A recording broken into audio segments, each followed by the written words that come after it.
كرام الفاتحة. أعوذ بالله من الشيطان الرجيم. بسم الله الرحمن الرحيم. الحمد لله رب العالمين الرحمن الرحيم مالك يوم الدين.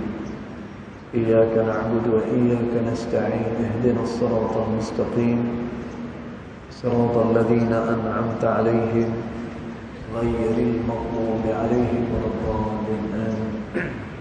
السلام عليكم ورحمة الله وبركاته. الحمد لله والصلاة والسلام على رسول الله سيدنا محمد بن عبد الله وعلى آله وصحبه ومن والاه. أشهد ونشهد أن لا إله إلا الله وأشهد أن محمدا عبده ورسوله. اللهم فصل وسلم على سيدنا محمد عبدك ورسولك النبي الأمي وعلى آله وصحبه وبارك وسلم. ثم أقول رب اشرح لي صدري ويسر لي أمري واحلل عقدة من لساني يفقهوا قولي أما بعد. Alhamdulillah, yang pertama-tamanya kita rafakkan kesyukuran kehadirat Allah Subhanahu wa taala, yang mana dengan izinnya, dengan limpah kurnia rahmat dia, alhamdulillah, pada hari yang mulia ini kita telah pun sama-sama mendirikan salat fardu Jumaat. Kita berdoa mudah-mudahan semuanya itu akan diterima di sisi Allah Subhanahu wa taala. Allahumma amin. Tuan-tuan yang dirahmati Allah sekalian, disebut di dalam kitab Zuhdul Kabir yang dikarang oleh Al-Imam Al-Baihaqi rahimahullahu taala, yang mana Al-Imam Al-Baihaqi dia menukilkan perkataan daripada seorang ulama sufi yang bernama Zunnun Al-Misri rahimahullahu ta'ala. Kata Imam Zunnun Al-Misri rahimahullahu ta'ala, hendaklah seseorang manusia itu dia menjaga tiga perkara ni. Dan yang pertama, kata Imam Zunnun Al-Misri rahimahullahu ta'ala, dia kata Allah Subhanahu wa ta'ala menyimpan kemurkaan dia di dalam segala maksiat. Dan itu yang pertama sekali. Allah Subhanahu wa ta'ala dia simpan kemurkaan dia dalam semua maksiat kepada Allah Subhanahu wa ta'ala.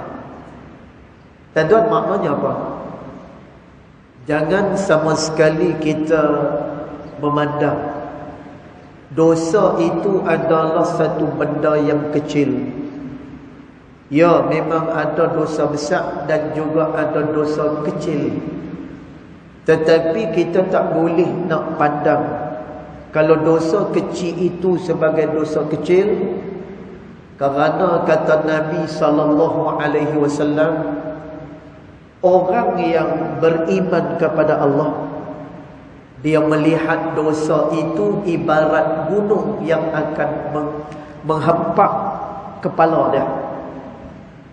Manakala orang yang ahlul ma'asi, orang yang ahli maksiat, dia melihat dosa, walaupun dosa itu besar, dia melihat seolah-olah seperti lalat yang hinggap di hidung dia, lalu dia tepih, kemudian lalat tu pun pi macam tu saja.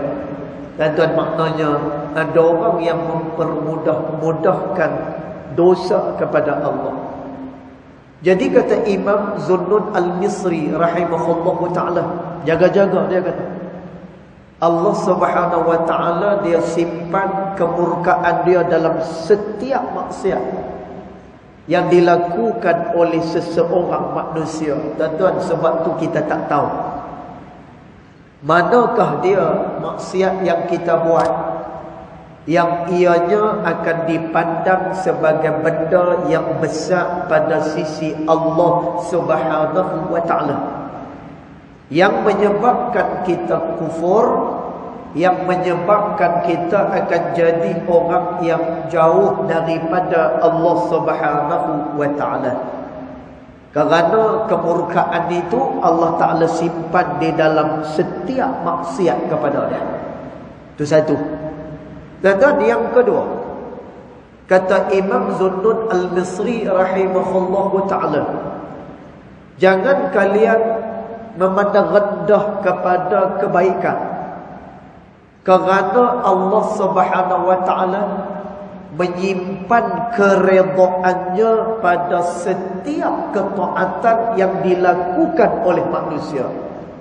Tuan, maknanya kita tak tahu manakah dia satu amalan kebaikan yang dilakukan oleh kita, ianya akan mendapatkan perhatian yang begitu besar daripada Allah Subhanahu wa ta'ala. Kerana tu dalam soal kebaikan, Nabi SAW menyatakan, la tahqiranna minal ma'rufi syai'a. Kamu jangan memandang ringan, kamu jangan pandang rendah kepada apa juga kebaikan walaupun nilaiannya kecil. Dan tuan, mungkin kebaikan yang kita buat senyum pada orang. Dan tuan, mungkin kebaikan yang kita buat, kita kutip sampah dekat dalam masjid. Mungkin kebaikan yang kita buat, kita belanja kawan kita pi makan. Dan tuan, ni semua benda-benda hak yang kecil semua. Tapi kata Nabi SAW, kamu jangan pandang rendah kepada kebaikan. Kerana mungkin pada kebaikan itu terdapat keredaan daripada Allah Subhanahu wa ta'ala. Dan tuan, ada satu cerita berkenaan dengan orang yang buat baik ni. Cerita ni diceritakan oleh Syekh Dr. Sa'id Ramadan Al-Muti rahimahullahu ta'ala, berkenaan dengan satu orang. Dan tuan, nama dia Badi'uz Zaman Sa'id An-Nursi rahimahullahu ta'ala. Dan tuan, mungkin ada sebahagian daripada kita biasa dengar nama ni, Sa'id Badi'uz Zaman An-Nursi. Dan tuan, salah seorang tokoh daripada Turki. Dan dia ni tuan-tuan, asai-asai dia adalah orang yang tak cerdik pada asalnya. Tuan-tuan, sehingga kan bila guru dia mengajak, guru dia terpaksa ulang apa yang dia ajak berkali-kali. Tuan-tuan, tapi macam mana Badi'uz Zaman Sa'id An-Nursi ini dia boleh menjadi tokoh yang hebat di Turki pada zaman pemerintahan Turki Uthmaniyah. Tuan-tuan, cerita dia, satu hari bila ada satu orang pengemis, orang miskin yang pakai baju pun tak berapa nak elok. Dan tuan, dia ni kotak biasalah, pengemis. Dan tuan, dia masuk ke dalam madrasah yang diduduki oleh Sa'id Badi'uz Zaman An-Nursi ini. Maka dia minta kepada setiap orang pelajar yang ada dekat dalam madrasah tu. Tuan-tuan, tapi Masya Allah, bila pengemis ni minta seorang pun tak nak dekat dengan dia. Pasal apa? Kerana orang ni pengemis. Dalam pengemis, kemudian perwatakan dia pula kotak. Orang rasa jijik dengan dia. Tuan-tuan, Allah Subhanahu wa ta'ala mencampakkan dalam hati Sa'id Badi'uz Zaman An-Nursi untuk menolong kepada pengemis ni. Dan tuan, lalu apa dia buat? Ada bekalan makanan yang dibuat oleh mak dia, oleh ibu dia. Dan tuan, dia bawa bekalan tu kemudian dia makan sekali dengan pengemis ni, tuan-tuan, tak ada rasa jijik, kemudian dia memuliakan pengemis tersebut, tuan-tuan, apa yang berlaku? Pada hari esoknya, guru kepada Badi'uz Zaman An-Nursi, dia menyatakan apa? Hari ini Sa'id Badi'uz Zaman An-Nursi baru sahaja lahir, dia kata. Dan dia kata apa? Guru dia kata, Sa'id Badi'uz Zaman ni dia baru sahaja lahir. Dan pasal apa? Kerana berlaku perkara yang ajaib. Hari itu bila guru dia mengajak, dia mudah terima. Kemudian bila dia baca, maka dia mudah untuk ingat. Tidak sebagaimana hari-hari yang biasa. Tuan-tuan, ni pasal apa? Ini adalah kerana kebaikan yang dibuat oleh Badi'uz Zaman Sa'id An-Nursi rahimahullahu ta'ala. Tuan-tuan, kerana tu kata Nabi SAW, ma naqasat sadaqatun min malin. Tuan-tuan, ada beberapa perkara kalau orang ni buat, maka dia akan mendapatkan kelebihan daripada Allah. Satu, kata Nabi, ma naqasat sadaqatun min malin.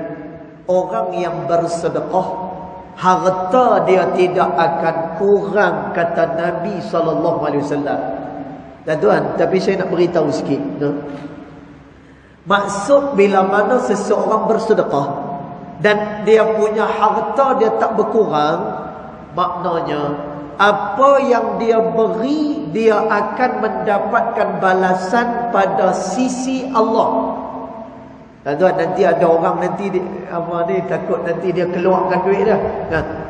Dia keluar duit dia RM10, kemudian dia pun bagi dekat orang. Ustaz kata tak berkurang.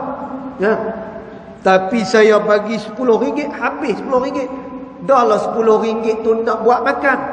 Tuan-tuan, maksud tak berkurang daripada sedekah yang kita keluarkan. Tuan-tuan, dia mendapat balasan daripada sisi Allah Subhanahu wa ta'ala. Kadang-kadang Allah Ta'ala beri kesihatan pada kita. Kadang-kadang dengan sedekah yang kita keluarkan itu, Allah Ta'ala berikan keselamatan kepada kita. Tuan-tuan, ni yang dimaksudkan sedekah tidak akan mengurangkan harta seseorang. Dia pasti akan dibalas oleh Allah Ta'ala. Satu. Yang kedua, kata Nabi SAW, wa mazadullahu, dan Allah Subhanahu wa ta'ala tidak akan menambah apa-apa, bi afwin abdan, bila mana seseorang dia suka memaafkan orang lain. Tadi dua dah. Tadi sedekah, harta dia takkan kurang. Yang kedua, bila mana dia selalu memaafkan orang. Tuan-tuan, orang buat salah dengan dia, dia maafkan. Tuan-tuan, dia selalu bertolak ansur dengan orang. Kata Nabi SAW, illa izza, Allah Ta'ala akan berikan kehaibatan kepada dia. Yang kedua. Yang ketiga, tuan-tuan, mungkin ini yang didapatkan oleh Badi'uz Zaman Sa'id An-Nursi rahimahullahu ta'ala. Kata Nabi SAW, wa ma tawadha'a, dan tidaklah satu orang yang dia merendah diri, illa rafa'ahu Allah, melainkan Allah Subhanahu wa ta'ala akan mengangkat darjat dia pada sisi Allah. Tuan-tuan, Masya Allah, kerana tu jangan kita pandang ringan pada apa juga jenis kebaikan, kerana kita tak tahu mana dia kebaikan yang bila mana kita buat ni. Tuan-tuan, akhirnya Allah Subhanahu wa ta'ala memberikan keistimewaan kepada kita. Dua. Kemudian yang ketiga, kata Imam Zunnun Al-Misri rahimahullahu ta'ala, Allah Subhanahu wa ta'ala dia menyimpan para walinya daripada kalangan manusia. Tuan-tuan, kerana tu kita kena muliakan siapa pun juga orang tersebut. Allah Subhanahu wa taala sebut, walaqad karramna bani Adam. Sesungguhnya kami telah memuliakan setiap daripada anak-anak Adam itu. Tuan, Nabi SAW adalah orang yang sangat memuliakan orang lain. Hatta, tuan-tuan, diceritakan dalam sirah Nabi SAW, ada satu orang Yahudi yang mata dia buta. Tuan-tuan, Nabi bagi makan dekat dia. Nabi bagi makan dekat dia. Sambil-sambil Nabi suapkan makanan kepada Yahudi ni. Yahudi ni kata, ni, hang ni baik dengan aku. Dia buta. Nah, dia kata, hang ni baik dengan aku, jadi aku nak pesan dekat hang. Hang jangan ikut. Ada satu orang namanya Muhammad. Yang ni jangan ikut. Dia ni adalah orang jahat. Dia ni pemecah belah. Dia ni bawa agama yang baru. Tuan-tuan, kalau kena agak kita, tuan-tuan, silap-silap mangkuk bubuk ataupun pinggan nasi ke apa, kita rembas atas muka dah. Tak tahu orang dah bagi makan kira untung. Ni tak dia pergi kata pula dekat kawan tu. Tuan-tuan, Nabi SAW tak kata apa. Sehinggalah pada hari Nabi wafat, kemudian yang menggantikan tempat Nabi beri makan pada Yahudi ni adalah Sayyiduna Abu Bakar radhiyallahu anhu wa arda. Tuan-tuan, bila Sayyidina Abu Bakar suapkan makanan kepada Yahudi ni, Yahudi ni keluarkan balik makanan yang masuk dalam mulut dia. Lalu Yahudi ni kata apa? Tuan-tuan, Yahudi ni buta tu. Yahudi ni kata apa? Ni bukan orang yang selalu bagi aku makan, dia kata. Masya Allah. Tuan-tuan, ni khususiat Nabi SAW. Maka dia tanya, hang ni siapa? Aku adalah Abu Bakar. Kemudian Yahudi ni tanya, mana dia? Orang yang selalu bagi aku makan. Dan Sayyidina Abu Bakar kata, dia dah wafat. Kemudian Yahudi ni tanya, siapa dia? Nama dia siapa? Dia ni asal daripada mana? Tuan-tuan, Sayyidina Abu Bakar kata, orang yang kamu kata pada tiap-tiap hari, dialah yang menyuapkan makanan kepada kamu, kata Abu Bakar radhiyallahu anhu wa arda. Tuan-tuan, terkejut orang ni.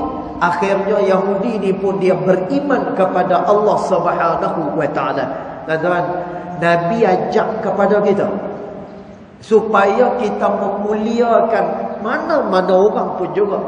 Sebab itu Nabi SAW anjurkan. Kata Nabi SAW, Abshus salam. Hendaklah kalian semua menyebarkan salam kepada orang yang kamu kenal ataupun orang yang kamu tak kenal, kata Nabi. Dan tujuan dia untuk apa? Untuk memupuk kemesraan di antara satu sama hak yang lain. Pasal apa? Kerana kata Imam Zunnun Al-Misri rahimahullahu ta'ala, Allah menyimpan para walinya pada setiap manusia yang ada ni. Dan kita tak tahu siapa daripada kalangan kita adalah orang yang dekat dengan Allah Subhanahu wa ta'ala. Dan kita tak tahu siapa daripada kalangan kita yang mustajab doanya kepada Allah Subhanahu wa ta'ala. Dan ni saya teringatlah. Ni teringatlah cerita masa mengaji di Mesir dulu. Saya mengaji kat Mesir. Masa mengaji kat Mesir, satu hari itu ada buat daurah, ada buat pembacaan kitab bagi pelajar-pelajar ni. Bagi pelajar. Jadi tuan-tuan, pada hari itu tak tahu. Yalah, orang baru sampai, kita pun tak tahu siapa dia yang nak mengajar.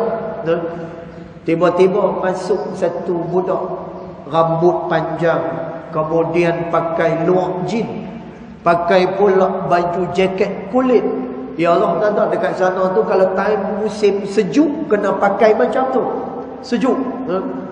Tuan-tuan, bila duduk dekat dalam daurah, tengah tunggu ni, siapa tok guru yang nak baca kitab ni? Tuan-tuan, tengok-tengok siapa? Hak tadi tu yang masuk dengan rambut panjang, kemudian dengan luar jin, kemudian dengan baju jaket kulit dia.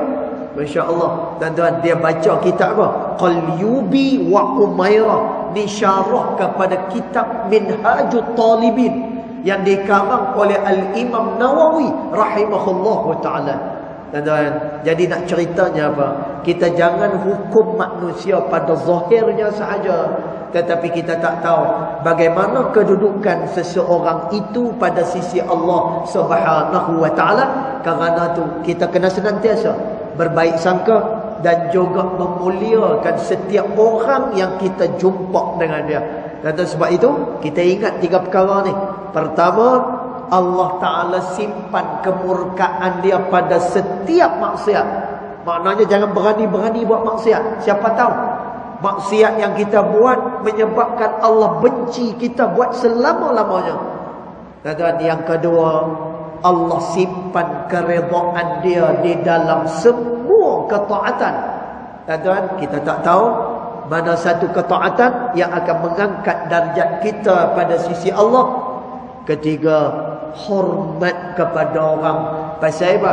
Allah menyimpan wali dia pada setiap manusia yang dijadikan oleh Allah Subhanahu wa taala. Dan kita jaga perkara-perkara ni, kita akan senantiasa mendapatkan kebaikan daripada sisi Allah Subhanahu wa taala. Jadi rasanya cukup dulu tuan-tuan untuk tazkirah kita pada petang hari ini. Mudah-mudahan kita semua dapat mengambil manfaat dan mudah-mudahan ianya akan dapat diamalkan bersama insya-Allah. Yang baik datang daripada Allah Subhanahu wa taala, yang tidak baik datang daripada kejahilan diri saya sendiri, walaupun hakikat kedua-duanya datang daripada Allah Subhanahu wa taala. Bismillahirrahmanirrahim. Alhamdulillahi rabbil alamin. Wassalatu wassalamu ala asyrafil anbiya'i wal mursalin wa ala alihi wa sahbihi ajma'in. Allahumma ighfir lana ma akhta'na wa ma ta'ammudna wa ma asrarna wa ma a'lanna wa ma anta a'lamu bihi minna. Antal muqaddim wa antal muakhir. La ilaha illa anta subhanaka inna kunna minadh dhalimin. Wa sallallahu ala sayyidina Muhammad wa ala alihi wa sahbihi wa baraka wa sallam. Walhamdulillahi rabbil alamin. Wallahu a'lam.